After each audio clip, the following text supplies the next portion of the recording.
मित्रांनो, तुमच्या गल्लीमध्ये किंवा एरियामध्ये भांडणं झाली किंवा काही घटना घडली तर त्याची तक्रार देण्यासाठी तुम्हाला तुमच्या एरियातील पोलीस स्टेशनला जावं लागत होतं, परंतु आता तुम्ही घरी बसून सुद्धा तुमच्या झालेल्या घटनेची किंवा भांडणाची FIR नोंद करू शकता।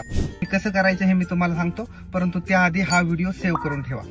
1 जुलैपासून IPC आणि CRPC बदलून IPCच्या जागी भारतीय न्याय संहिता आणि CRPCच्या जागी भारतीय नागरिक सुरक्षा संहिता लागू करण्यात आलेली आहे आणि यामध्ये सर्वात मोठा बदल हा FIR मध्ये करण्यात आलेला आहे।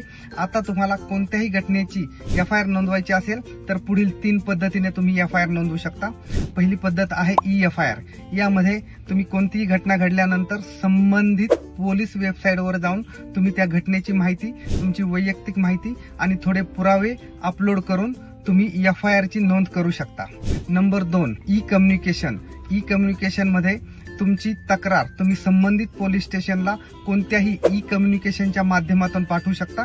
त्या घटनेवर किंवा तुम्ही पाठवलेल्या तक्रारीवर पुढील 3 दिवसामध्ये रेकॉर्ड होऊन त्याची तक्रार संबंधित पोलीस स्टेशनला नोंदवून त्याची FIR दर्ज केली जाते। Number 3, zero FIR।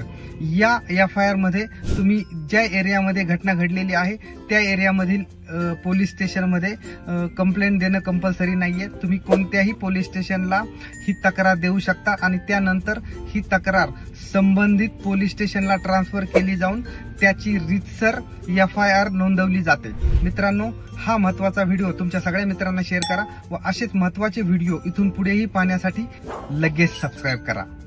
धन्यवाद।